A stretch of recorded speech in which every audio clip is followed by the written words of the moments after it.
State Government Finance Committee, Veterans Affairs will come to order.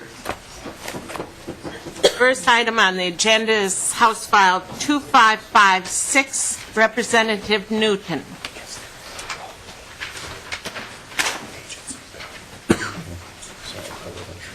The bills before us today reflect the work of Representative Newton's Select Committee on Veterans Housing. The plan is to hear the bills today, and then one is going to be sent on, and two are going to be laid over. We do not know what the fiscal notes or the targets are going to be, or if. Representative Newton, welcome. Thank you, Madam Chair.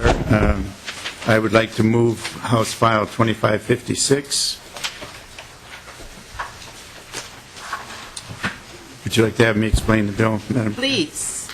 House File 2556 does several things. The current law prohibits the Commissioner of Human Services from issuing initial licenses for corporate foster care, subject to certain exceptions. The bill provides for an exception for new foster care or community residential setting licenses necessary for the care of disabled veterans or veterans requiring nursing home care in veterans' homes. Current statute also prohibits county agencies from entering into agreements for new group residential housing beds above the Minnesota supplemental aid equivalent rate, except under certain circumstances. This bill would add an exception for a group residential housing provider operating a board and lodging facility, what's known as a domiciliary facility, with supportive services up to 45 beds. Actually, we're looking at something in the range of 10 to 12 beds, or a chemical dependency treatment program. And then finally, the bill appropriates $250,000 in fiscal year 2015 for grants to conduct a housing needs assessment. The assessment may examine the needs for scattered site housing for veterans who are homeless or in danger of homelessness. The assessment may also examine the need for housing that addresses disabled or aging veterans' health care needs. Currently, we have 6 communities who have expressed an interest in providing veterans' homes: Montevideo, Wilmer, Brainerd, Bemidji, Preston, and Rochester. So we have a list of communities that are looking at, assessing their housing needs within their community. The bill, as you mentioned, Madam Chair, reflects the work of the Select Committee on Veterans Housing, and it's an agreement that was reached between the committee and the Department of Veterans Affairs as something that is acceptable to both. So with that, Madam Chair, I'll stand for questions, or if Deputy Commissioner Gallucci would like to come down and sit here, because we were sort of the ones that negotiated this. Representative Detmer. Thank you, Madam Chair. And I know the Select Committee did their work last summer, and my question is, do we need more assessments to take place, and who would be receiving these grants? Representative Newton. Madam Chair and Representative Detmer, the assessments are, being part of the committee, Representative Detmer, there's several communities that expressed an interest in veterans housing. And one of the questions was just how much in depth did you go to assess the real needs in your community? Can you support another veterans home? Is it domiciliary care that you primarily are looking at? Are you looking at skilled nursing care, those sorts of things? Also, the impact on existing nursing homes within the community. So we have 6 communities that have already expressed an interest in this. There may be more. This provides a grant so that the communities can go out and do that sort of a survey.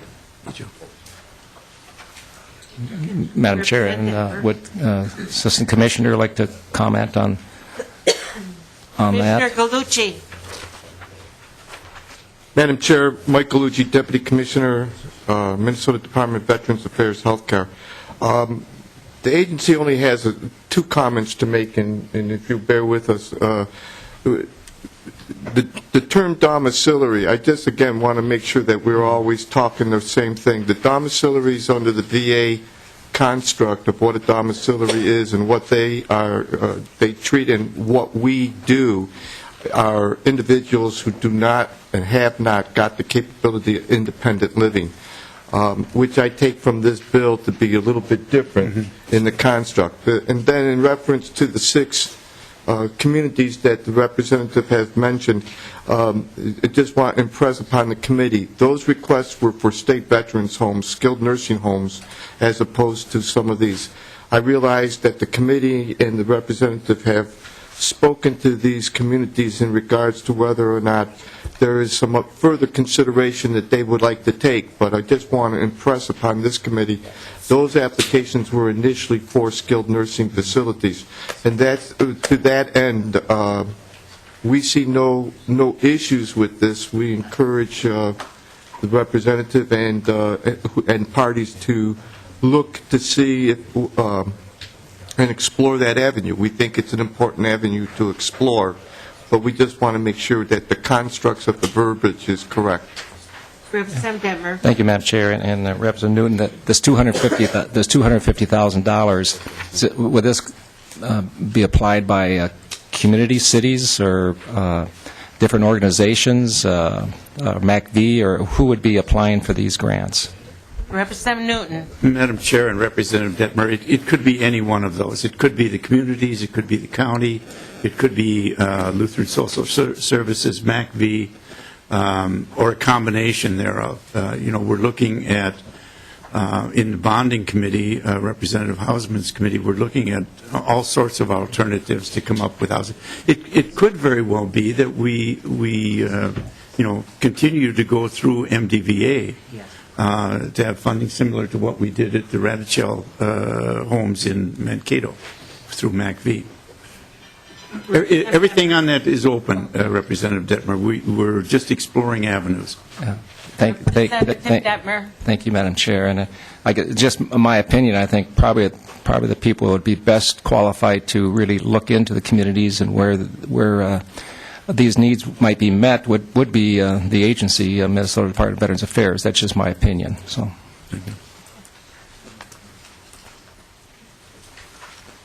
Okay, Michael Ash has asked to testify on this bill. Thanks. Thank you.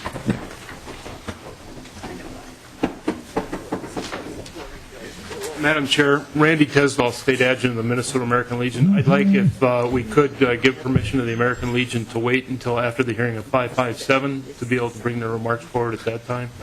I believe that their testimony is more appropriate to that bill than such as the 2556. Okay. Thank you. All right. Did anyone want to testify on House File 2556?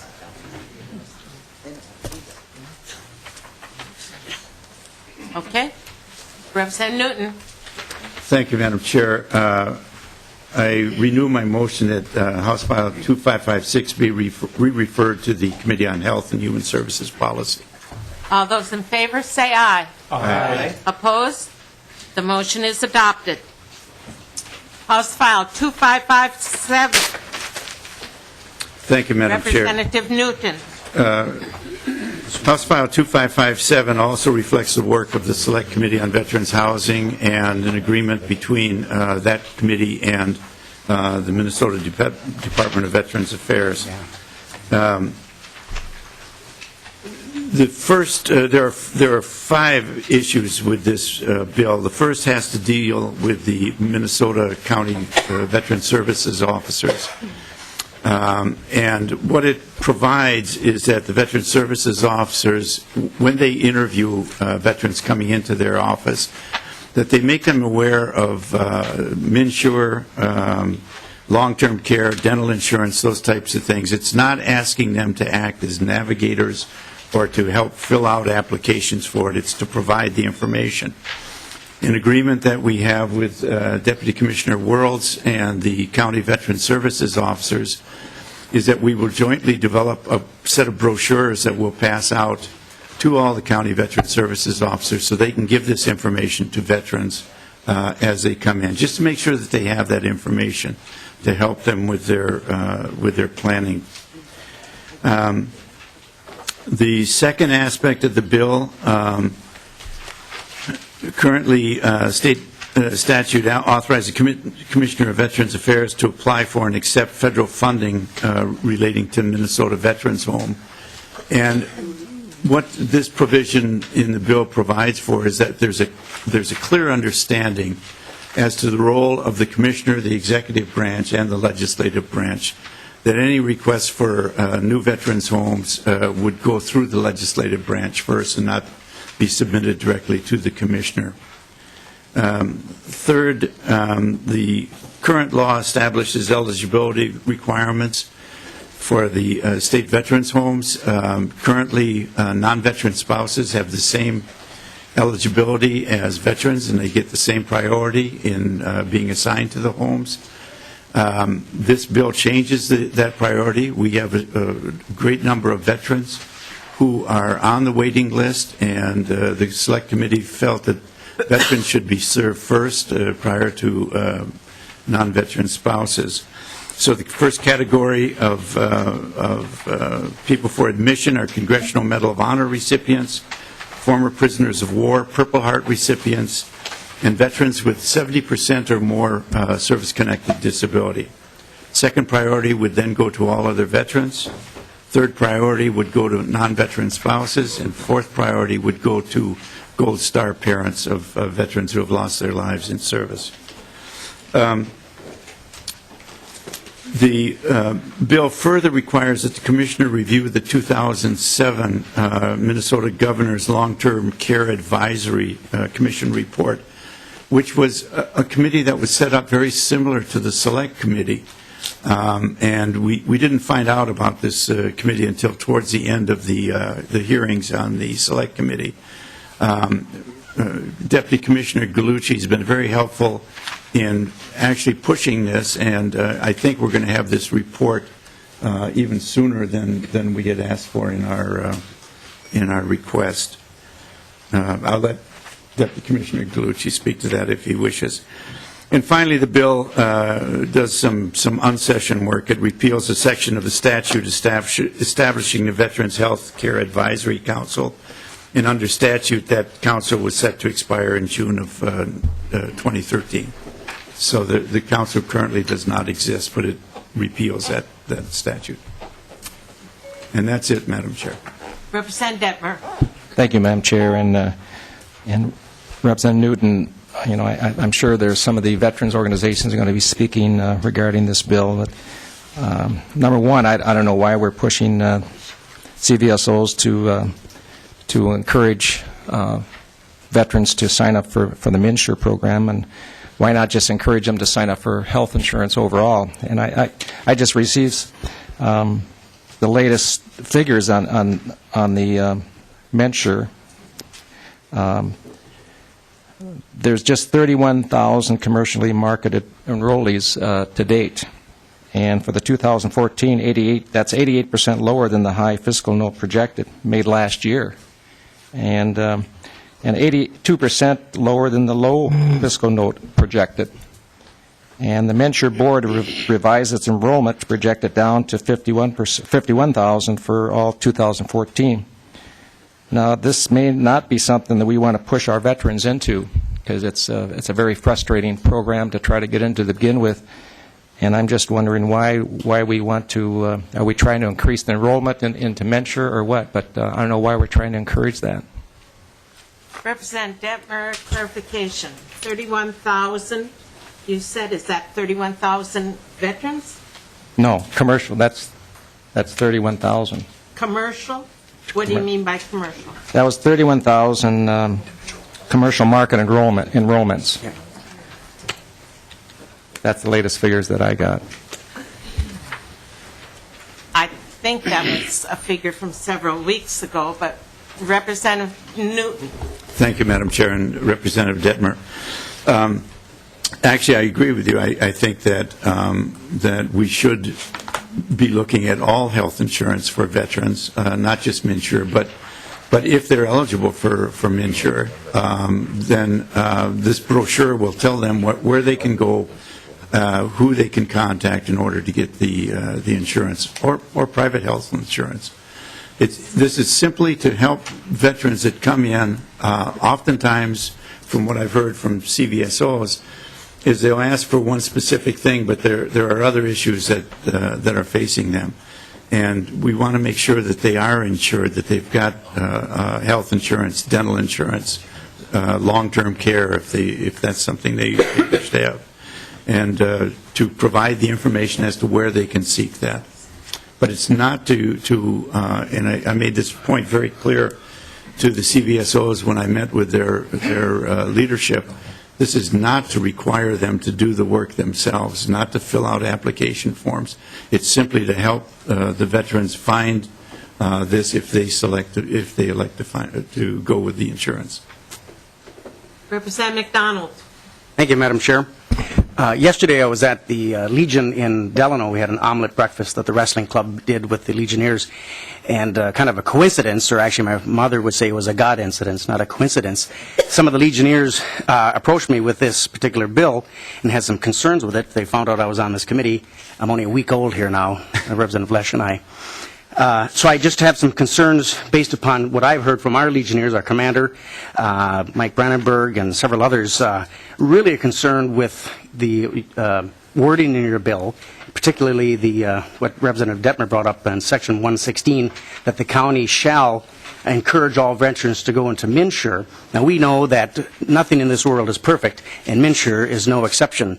There's been several problems with MNsure, and frustrations from several folks around the state. I'm not sure why you believe it's so important, Representative Newton, to have the commissioner encourage people to go through MNsure rather than just seeking private insurance. So I'm just explaining, not Joe McDonald has these concerns, although I do, but my constituents from Wright County, who I just coincidentally met with yesterday. So they have a grave concern about that, and I'd like to have you respond. And then the second part is the pecking order of veterans. That I see, you have Gold Star Congressional Medal of Honor recipients, and then former prisoners of war and Purple Heart Award recipients. So I'm curious, how did that come about, that you have a order of importance of our veterans as to who can get into a veterans home? For example, the spouses are the last person to go. Can you imagine a scenario where a Congressional Medal of Honor recipient is qualified and gets to go into a veterans home, but his wife is not? Sometimes forced to perhaps go into a completely different community, not even the city of Delano or Roseau or wherever. I think that's wrong. That is just plain wrong. Can you please explain why you would have such a thing in your bill on both items? Representative Newton. Thank you, Madam Chair. Representative McDonald. Yeah. First, on the MNsure issue, some people don't have private health insurance, and we have to encourage them to get insurance. I mean, this is federal law. It just so happens that MNsure is the Minnesota version of the Affordable Care Act.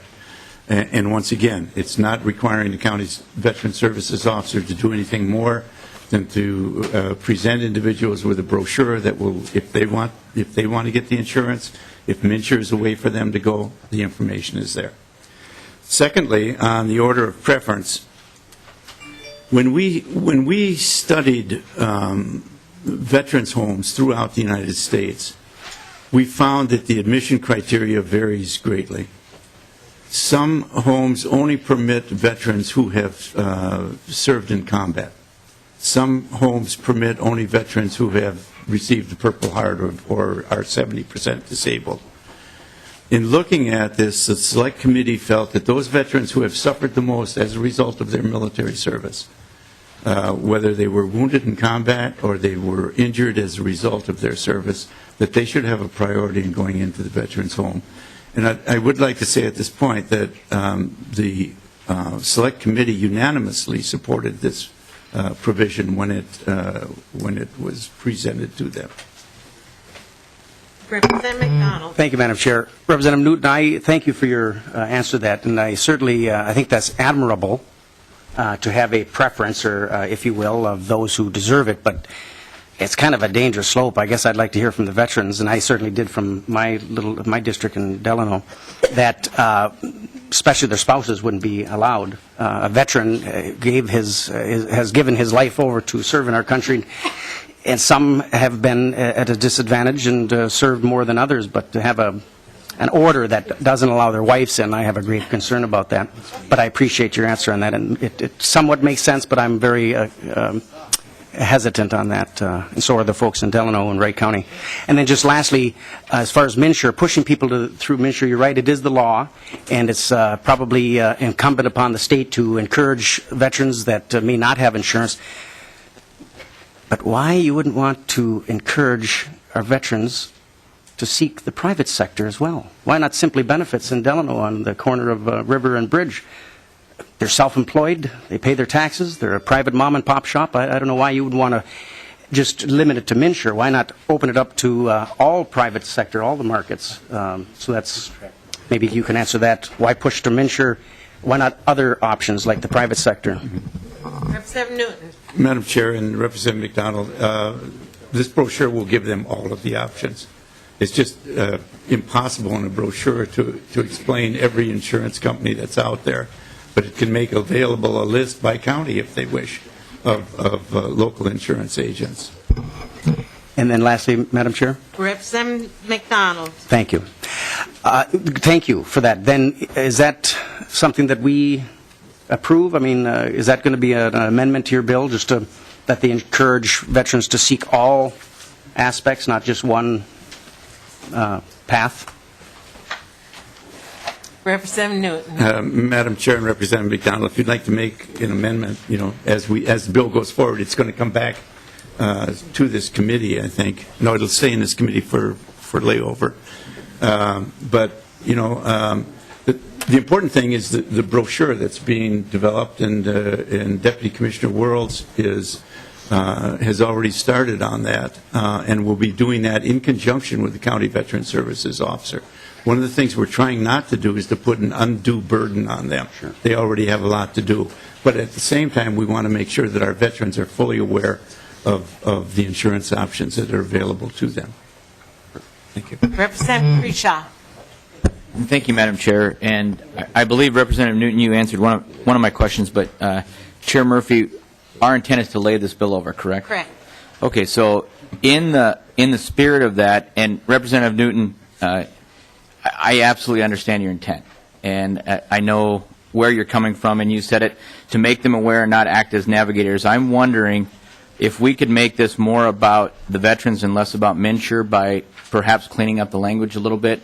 I'd even offer an oral amendment to say for lines 1.16 through 1.2 that we do the County Veteran Service Officer shall encourage all veterans covered by this subsection to participate and strike in MNsure, just to say to participate in and just strike MNsure long-term care insurance and dental insurance, and stop at the period and delete the last sentence. You have a great idea of bringing the brochure in. You have all of these tools for them, but why preclude them from having that conversation? I'll give you an example. In my county services officer, they're a block away from a very good small independent insurance guy. And I would love for the county services officer to be able to say, you know what, why don't you go to talk to Tom, who can walk you through to make sure everything you're looking for is covered. So we don't put them in the position, which you also said, of making them navigators. Mm-hmm. So I know we have some time, and I just wanted to, again, let's make this not about MNsure. Let's make it about our veterans getting them services. Madam Chair and Representative Crenshaw, that is acceptable to me. What I would suggest we might do is have an author's amendment. Let's not right now. Okay, but it just cover health insurance, Madam Chair, and long-term care, and we can do that. Representative Crenshaw. And thank you, Madam Chair. And just going on your word, I know you'll work on this language. And I agree with Chair Murphy. We don't have to forge the language here, but we can come back to it with the proper language. So thank you. Thank you. And let's not, I think the point has been made by 3 people now about the MNsure, and so let's drop it. And let's proceed. Representative Benson. Well, I'd like to talk about, no, I won't do that. Madam Chair, thank you so much. And that MNsure has been covered. I won't bring anything else up about that, except to say that a veteran did tell me he had a problem getting his MS medicine through that. But I'm more interested now in talking about for the lack of a better word, pecking order. And we'll call it an order of priority. And I'm assuming I'm not a veteran, and so I'm not going to get into discussion about how you arrived at those things. My only fear with the bill is that I'll have constituents that may have been planning on admittance to it, and if suddenly now it's changed, now suddenly, of course, I see the date on line 2.27 is July the 1st. I'm just kind of worried that might be too short of a time, Representative Newton, for them to make alternative plans. If this legislation is passed, it looks like it's probably going to be closer to the end of the session because it's going to go through other committees, and then you got a couple of months, and they may be under the impression that very quickly they were going to get in. Now suddenly this is going to change. I just really would like for you to at least consider, as this moves through, to change that to, say, January 1st of 2015. Only for planning purposes, because many families, again, may be expecting that their loved one is imminent. I mean, they're on this waiting list and getting in. So that, I have a father-in-law that's 90 years old, a veteran, World War II veteran, in a great nursing home. It took a while to find the right nursing home to get him into, and once we did, I'd hate for that to have changed. So that would be my plea, and that could be done later on. Madam Chair and Representative Benson, I think that's also a good suggestion. Thank you, Representative Benson. Thank you, Madam Chair. I'm done. Thank you. Anyone else at the table? All right. Milt Schoen.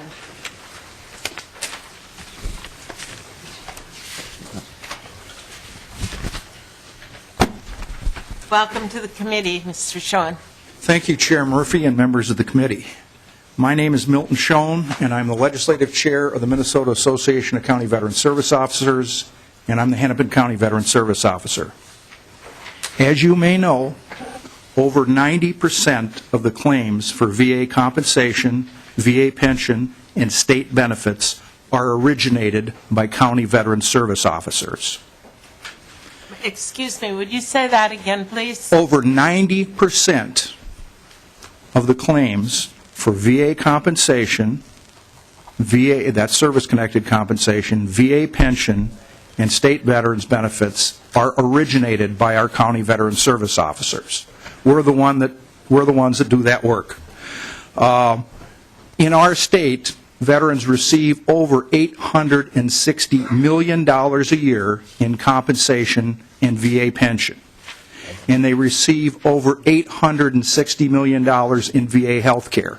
And if you add those two together, it's $1.7 billion with a B. When our National Guard, Minnesota National Guard troops went to Iraq in 2006, 30% of the Guard and Reserve troops nationwide were enrolled in VA health care. And because of that, our county veteran service officers have gone to the demobilization sites when these troops come back from Iraq and Afghanistan. We've signed up 12,000 Minnesota Guard and Reserve troops for VA health care. In Minnesota, 98% of our Minnesota National Guard troops are enrolled in VA health care. And that's because of the efforts of our county veteran service officers. Person for person, Minnesota CVSOs have done more to reduce the spending for medical assistance than anyone in this state. Last week, President Neil Doyle, the Olmsted County Veteran Service Officer, and Jim Rosberg, the Isani County Veteran Service Officer and a former state representative, and I shared our objections to this bill with Representative Newton. We offered to have MDVA produce a brochure and make it available to veterans who would not qualify for VA health care. We tried. The core work of county veteran service officers is obtaining VA service-connected compensation, VA pension, and VA health care and state benefits for our veterans. Our county veteran service officers are rated in the top 2 or 3 state systems in the United States. It's interesting to see legislation that changes county veteran service officer duties without the author asking for county veteran service officer input before that legislation is written. Today, 2 of our Hennepin County Veteran Service officers and a total of 5 county veteran service officers are participating in target teams at the Minneapolis Veterans Homes to ensure that the veterans in those homes are receiving all the VA compensation that they're entitled to. Today, I am before you to ask you to vote no on House File 2557. As former Representative Lyle Schwarzkopf said, the best work the legislature does is when it kills bad ideas. House File 2557 has many bad ideas. For the first time, county veteran service officers would be required to assist veterans in obtaining health insurance, long-term care insurance, dental insurance, and CVSO would have to encourage vets to apply for MNsure. Maybe we should do a listening check. Maybe we should look at that statute. Let's see what's in the new Minnesota Statute 197.603. We don't say anything specific about helping veterans who have post-traumatic stress disorder or traumatic brain injuries or VA health care or homeless vets. But we do include language for the less than 2% of the veterans regarding MNsure, health insurance, long-term care insurance, and dental benefits. And there are other things in this bill. For the first time, every veteran will not have equal access to the Minnesota Veterans Homes. 70% service-connected veterans would be put to the front of the line. And why would this happen? Because under the Millennium Act, the VA will pay for 100% of the costs of the nursing home care for these 70% service-connected veterans. It's a way of reducing state spending. Well, maybe at the veterans' homes.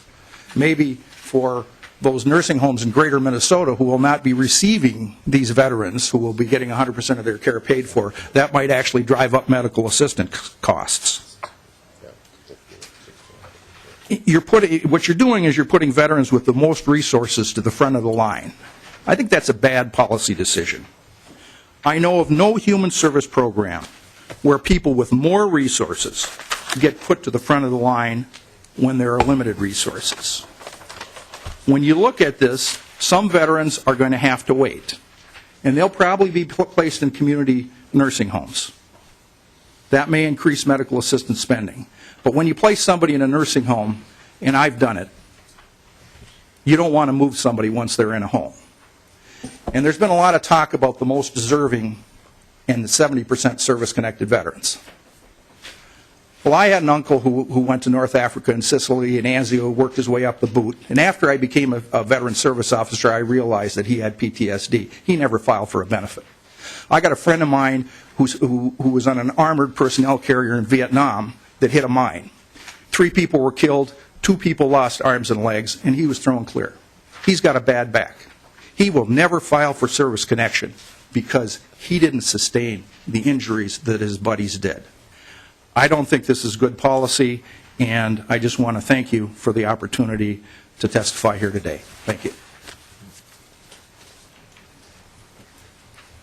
Thank you. Chris Ronning.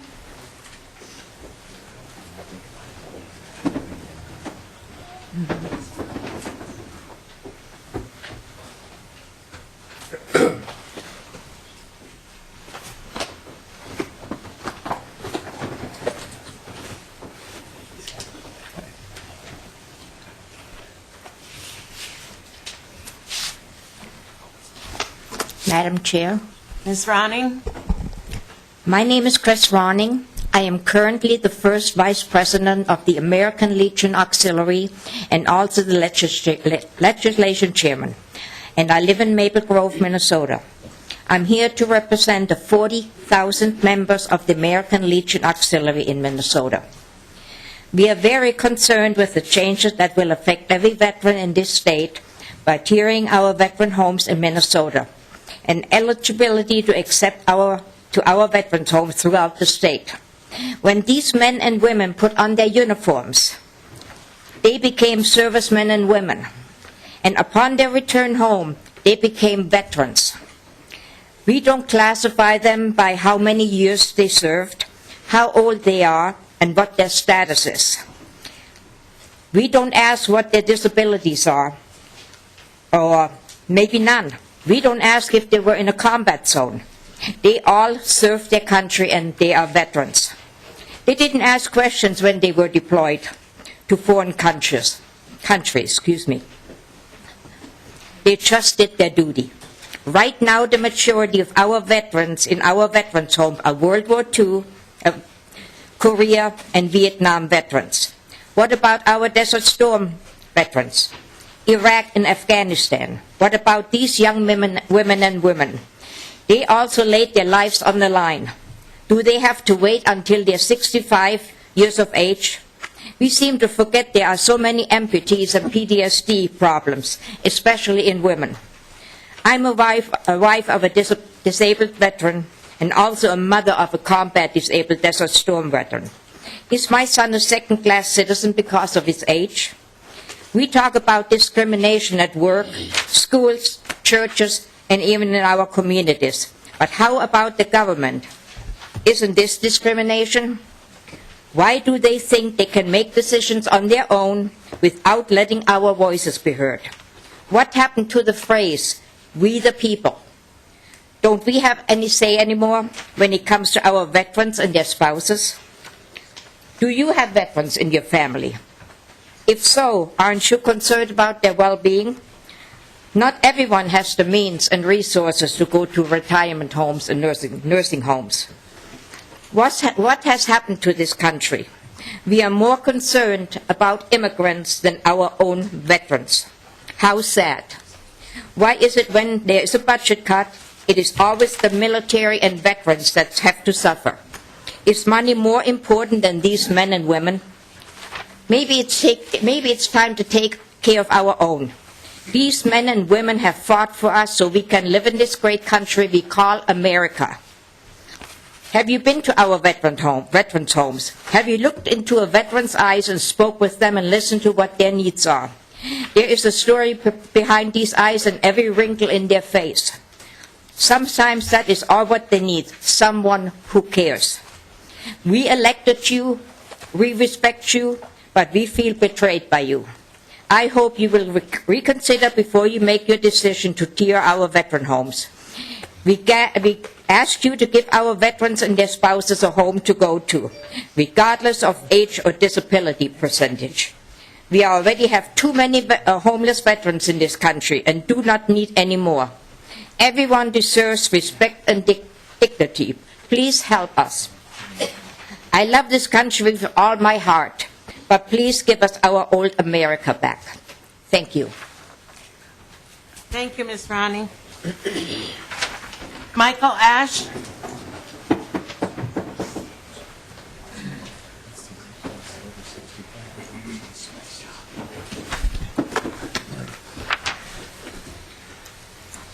Thank you, Madam Chair. My name is Michael Ash. I'm the State Commander for the American Legion of Minnesota. The American Legion, representing 85,000 combat-era veterans in Minnesota, is strongly opposed to the proposed tiering of veterans' eligibility in the state's veterans' homes. We have several objections to this new law.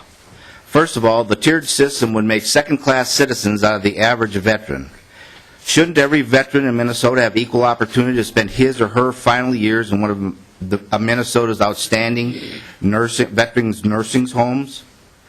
Every veteran served his or her country. They should all have access on an equal footing. Secondly, it's pretty obvious the money is at the heart of this change.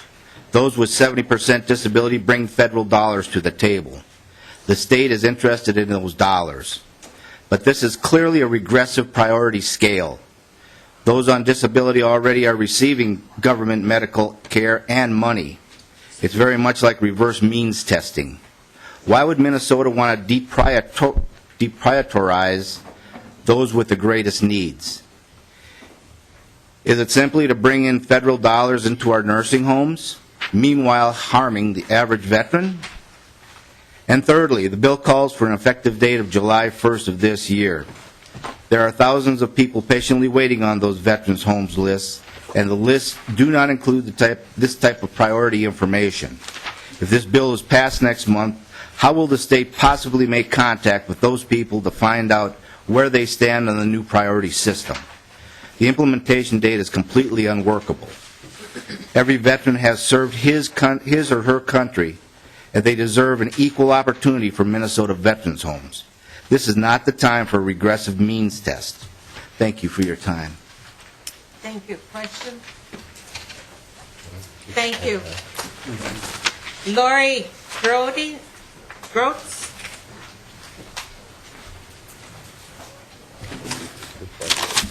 My name is Lori Groats. I'm sorry if I repeat something that someone else has said. I had prior commitment this morning, so I was late in arriving. I do agree with what the other people have said about people that have the 70 to 100% service-related disability. Right now, if they do need care, the VA will pay to place them in another facility, so they would not be without a place to stay.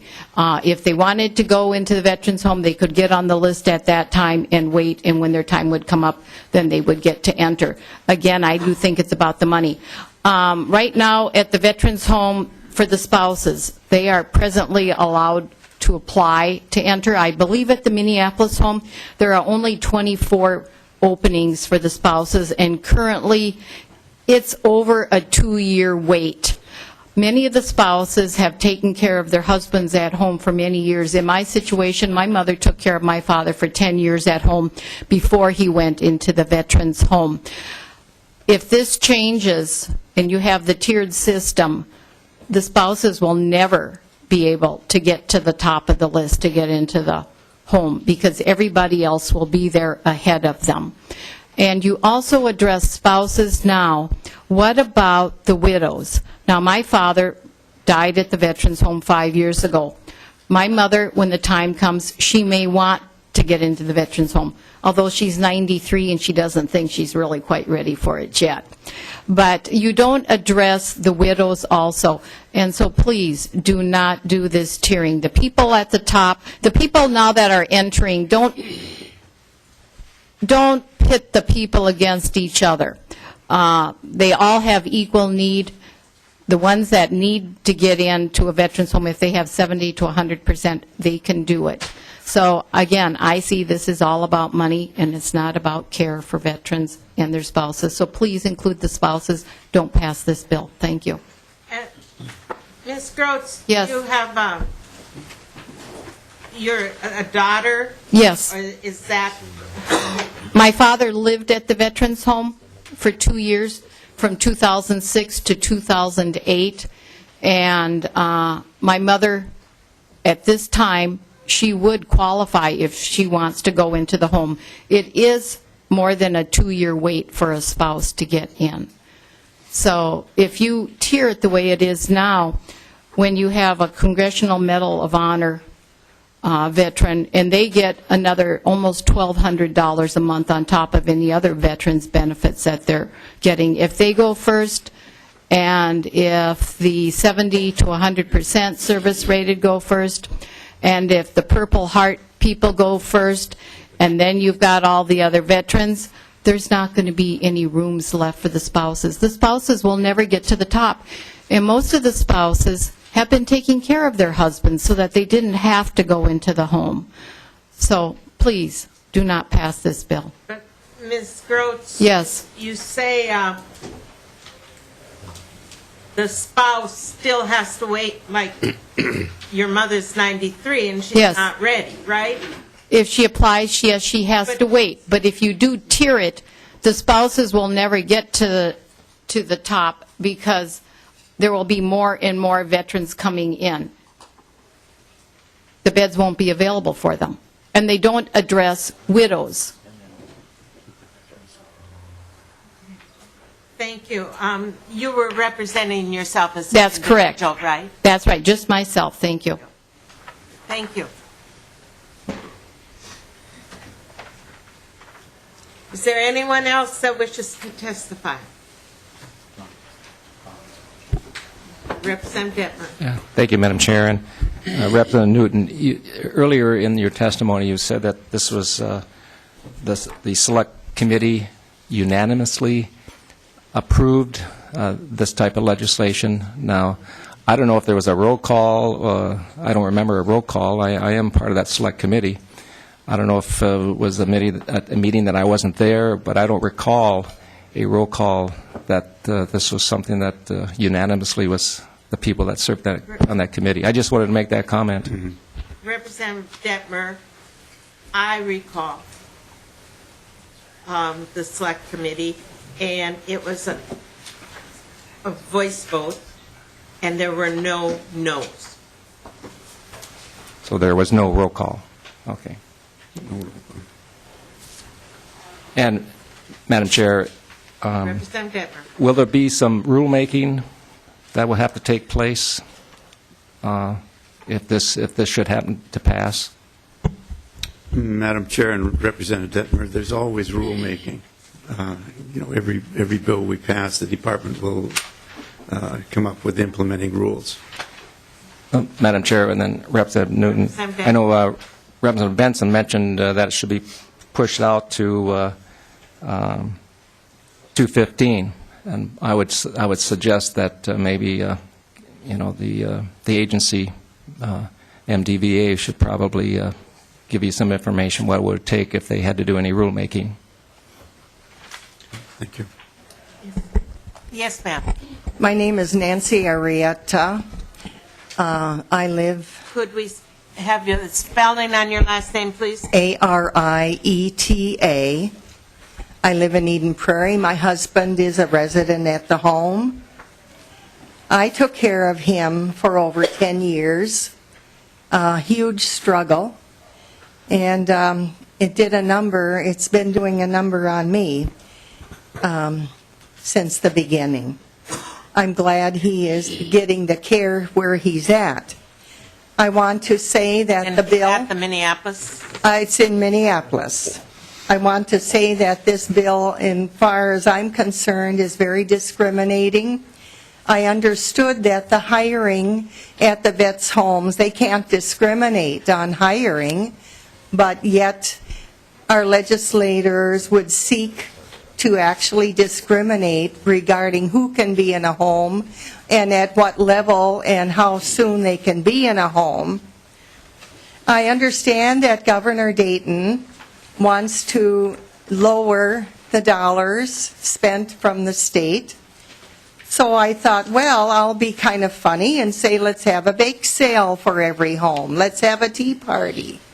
If he wants to lower budget, I respect that, but at the expense of the care of our veterans, I would urge that you do not pass this bill because, number one, of the discrimination. Then I go on to another part on the bill, a spouse. It says down here that if I was married to my husband at the time he went in the service, and it would have been in residence in Minnesota, I would never be able to go into the home, which I am making application for, and go on a waiting list. And the reason why is because he was in Pennsylvania. I wasn't married to him at the time he went in to the service. So that affects me hugely.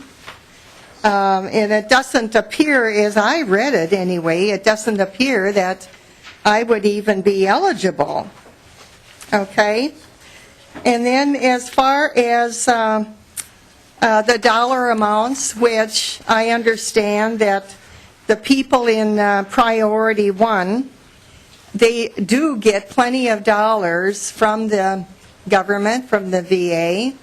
And of course, that would go back into paying dollars to the state again. I just would urge at all costs, at all of your hard work that you put into this, and the considerations you've given, I would urge you not to go forward anymore and just dump the bill. It's, in my estimation, it is so discriminating that it's like a slap in the face. Thank you. Thank you. Representative Lech.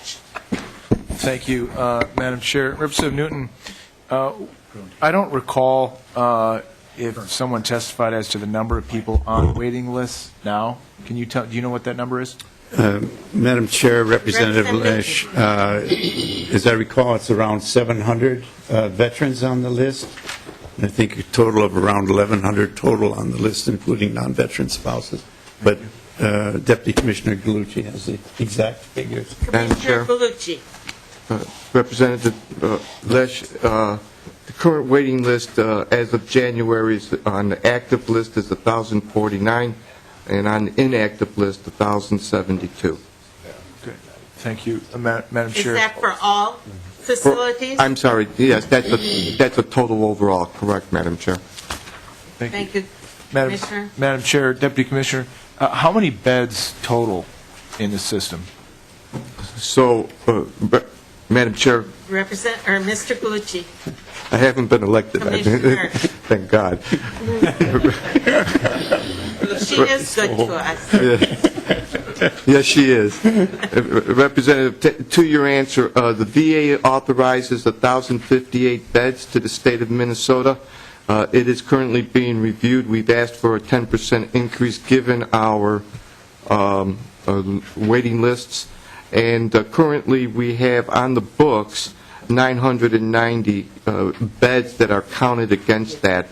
200 of those beds are considered, without going into a big long one on this, the double count for the construction in Minneapolis. We have both approval for 17 North, which is in demo, 17 South, that's been approved both by the federal government and by legislature in the bonding last year. So they count the future bed against our count. So we have 990 that were accounted for, but we actually put 790 beds that are actively being used. Okay, thank you. And Madam Chair. Representative Lesh. Thank you, Deputy Commissioner, for answering those questions. Representative Newton, did you have stories when coming up with this prioritized list of reasons why you prioritize it that way?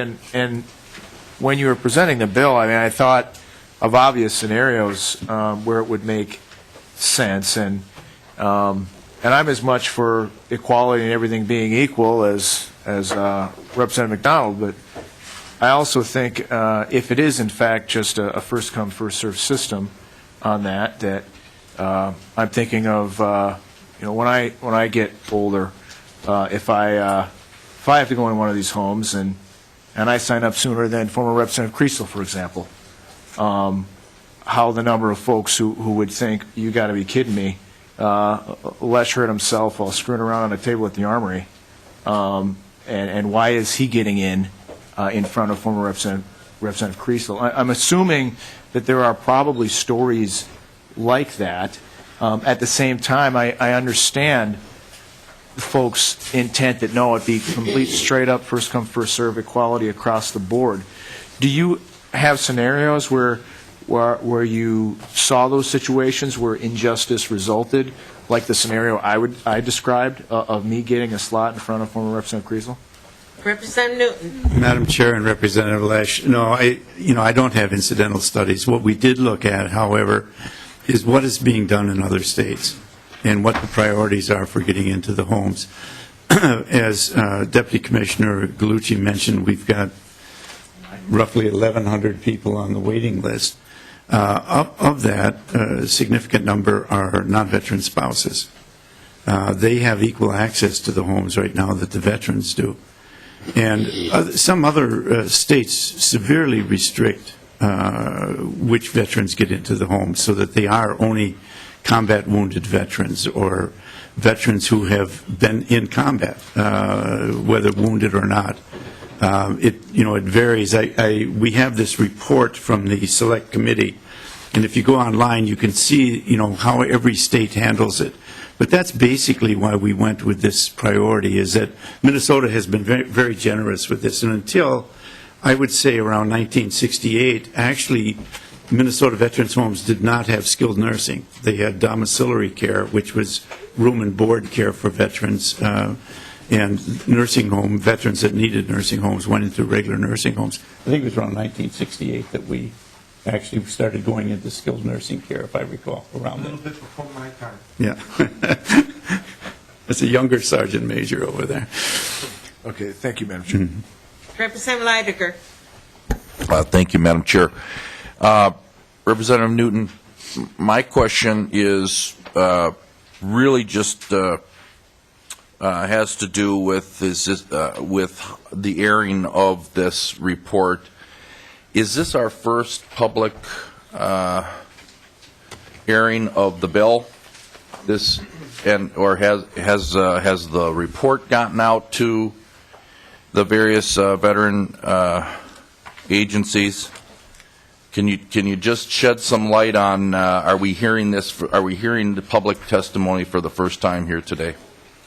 Representative Newton. Madam Chair and Representative Leidiger, no, we actually had, the Select Committee held hearings, and we did have testimony during the hearings. This is the first time these bills have been brought forward, and if you look at the recommendations in the report from pages, I think it's 13 through 16, 13 through 17, there are a lot of recommendations. Deputy Commissioner Gallucci and I went through the recommendations and decided of all the recommendations which ones would go into the bills that were both acceptable to the Select Committee and to the MDVA. A lot of the other things I have to say that the department is actively working on, and we didn't feel that it was necessary to put into the bills. We've had a very good working relationship with the department on this. That's what I want. Thank you. Thank you very much. Thank you for those of you that testified. I'm going to lay this bill over. Representative Newton, House File 2757. Thank you, Madam Chair. Find my notes here. First, on House File 2757, Madam Chair, I have an amendment. I would like to move House File 2757 and then present the A1 amendment. Oh, wasn't it?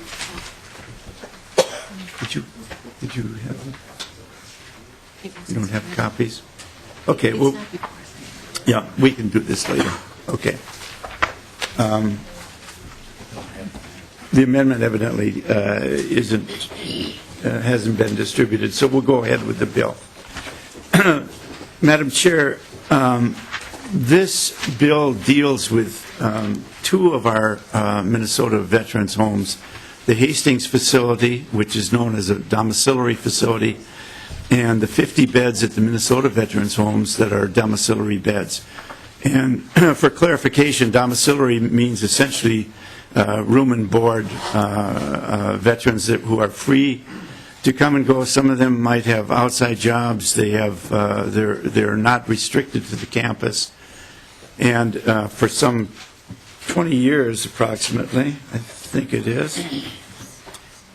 No, since 1997, they have been restricted to an allowance of $90 a month to use for their personal needs.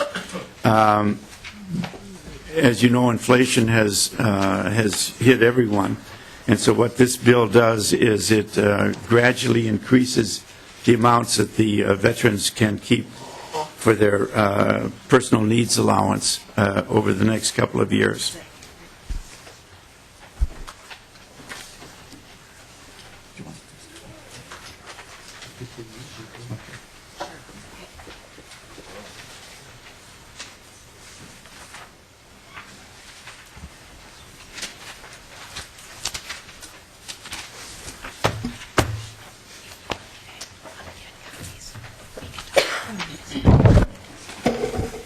So this,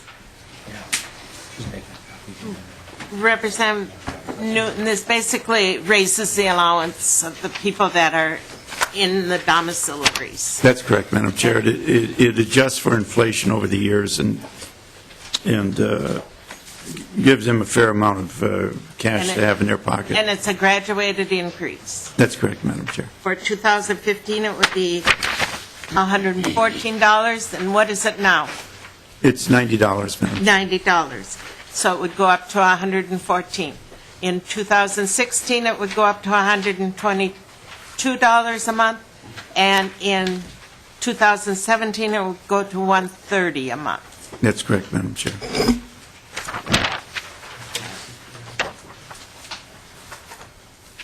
And the amendment is what? Madam Chair, we adjust these amounts by the CPI following 2017. The amendment I just gave to Ms. Conley corrects something that was wrong on the bill. The way the bill is currently written, the CPI would actually be reduced rather than increased, and the amendment will make sure that it's a correct adjustment of this consumer price index. Okay. And I believe Ms. Conley is making She's making copies of the bill. copy of that. Yeah. Mr. Gallucci, or Commissioner Gallucci, what did they do with their $114 a month? Madam Chair, the $90 that they currently, I mean, that's their travel money if they want to catch the bus, if they want to go and grab some dinner somewhere, if they want to go, and their cost to go if they're working someplace and they're trying to move along, if they want to buy a pair of jeans or a Starbucks cup of coffee rather than drink the Joe over at the other place. This represents an increase in the first 6 months of 80 cents a day. You can't even get a cup of Joe for 80 cents a day. This represents $3 a day is what they live on, outside of the food and the bed that we give them and the help there. So at the end of the day, I'm asking for $3.80. That's a little bit more than a Happy Meal. So, I think that over 20 years of not having done anything, this now guarantees the residents of the domiciliary an opportunity that they will see an increase in their allowance so that they can at least keep track with what it's going to cost to get onto a mass transit, buy a gallon of gas, buy a pack of cigarettes, all those things that they buy for themselves. A beer? Hopefully not. Many of them are there for that reason, so we discourage that opportunity, though there are some that will indulge in that. A latte. A latte would be appropriate, yes, Madam Chair. Very good. Okay. Representative Newton. All right. Madam Chair, would it be appropriate for me to introduce the A1 amendment at this time? Sure. Okay. Madam Chair, I would like to move the A1 amendment. I think everyone has a copy of it. And as I say, it simply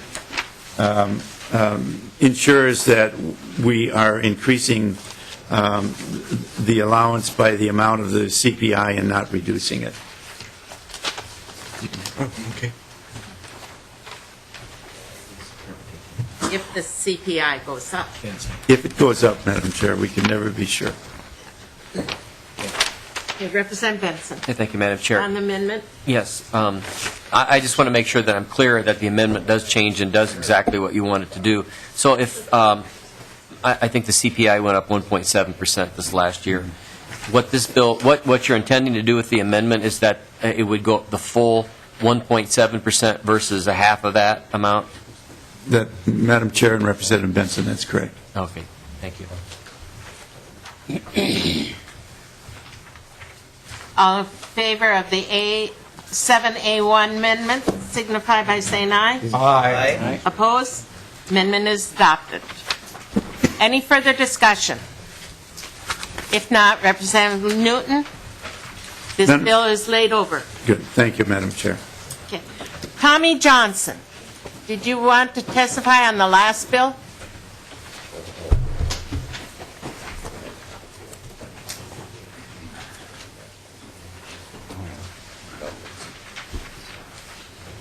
Thank you, Madam Chair. My name is Tommy Johnson. I'm a resident of Eden Prairie. I'm a member of the Hopkins VFW. I'm speaking for myself. And I decided to speak at the very last minute when Representative Newton was talking about other states do things differently.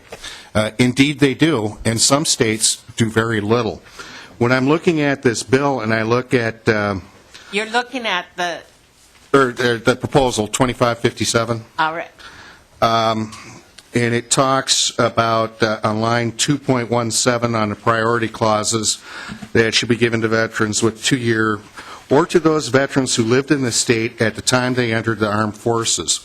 And what this is telling me, if someone was drafted at 18 or enlisted at 20 or was commissioned in the as an officer after achieving their degree, they could be out of state for the next 20, 30, 40 years, never have come back, never contributed, never have done anything in this state, and come back and immediately jump to the top of the priority list. And when you think about other states that do very little, it's not going to take a lot of time for veterans in other states to find out, hey, move back to Minnesota and jump to the top of the list. Is that really what we want to do? Thank you for allowing me to be heard. Thank you for bringing that to our attention.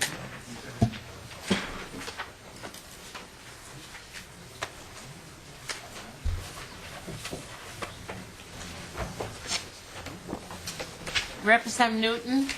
Yes, Madam Chair. Madam Chair, I think we're all set. I'd like to recommend that we lay over House File 2757. Yeah, we did. We're all done. We're all That's done. it, Madam Chair. I have no more bills. We're all done, but I have a question. I have a query.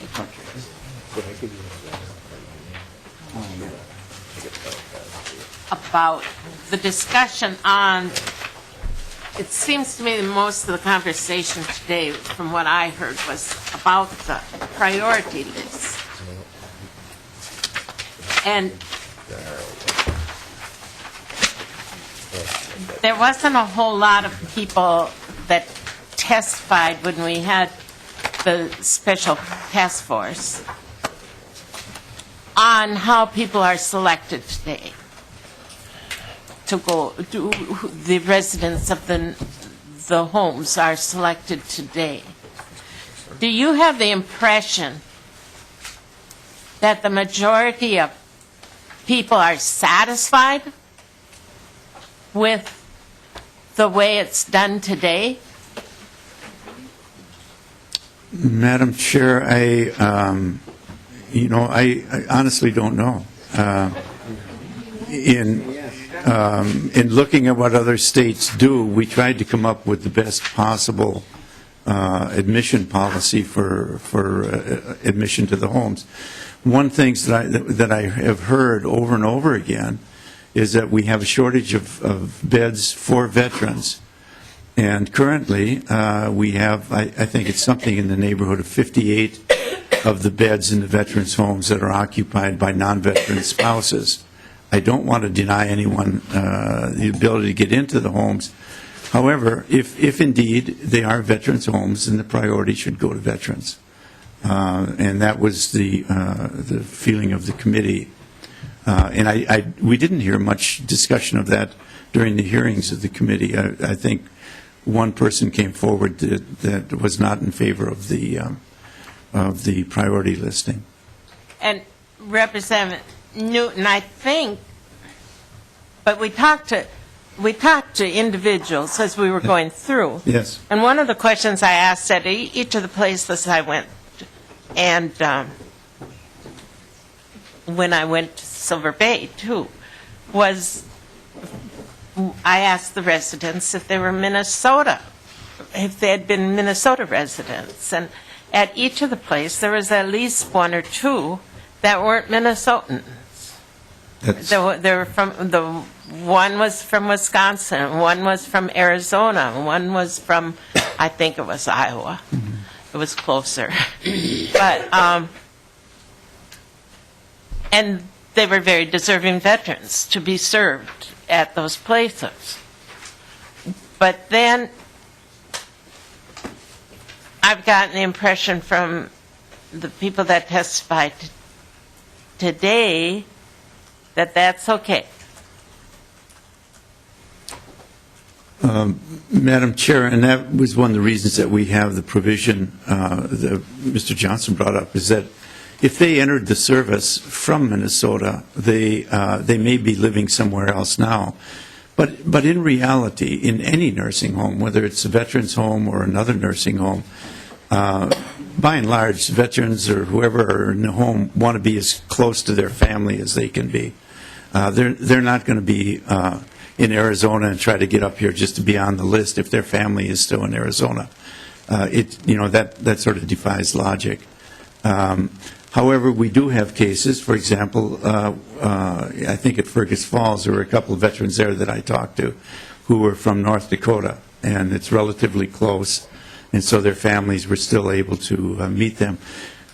Part of this, what's missing in this entire discussion of these bills is the fact that we are trying to create more housing for veterans, more homes for veterans in the areas where veterans live. Smaller facilities, whether they are run by a nonprofit agency, a city, a county, or MDVA, we want to expand the number of locations for veterans to accommodate as many as possible.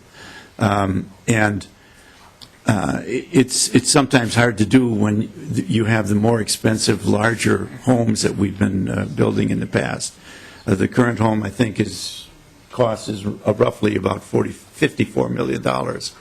And although it includes things other than the beds in the homes, that's a lot for a 100-bed addition. And so we think that we can do more with state money without having to rely on the federal government to take better care of our veterans and their spouses. Deputy Commissioner Gallucci. Madam Chair, committee members, very quickly to your first point, the methodology of admission to the homes by the rules in 9050 is that the veteran or the spouse makes an application, and in statute currently you have to be a resident of the state of Minnesota. So there has to be an establishment. What does that mean in the state of Minnesota? As with all other states, pretty liberal opportunity there. A mailing address, voting, a license, and there you go. So, but furthermore to that, the application is to Representative Lesch's comments, it is to a date stamp, but then to a medical need, so that an individual applies, they say, I'm ready to come in. Some say, no, I just want to make my application, put me over on the inactive list for the time being. And then when that individual rises, whether they be a spouse or they be a veteran, an assessment is done by the rules, by utilization board, as it pertains to ADLs, and as to whether or not the individual can or cannot meet those criteria for admission.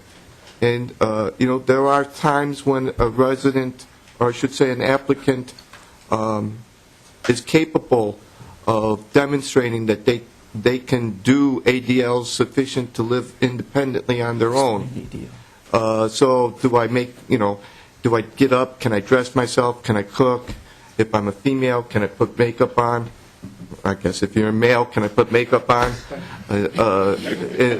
All those things. Did I drive there? Am I able to catch a bus to get to where I got to go?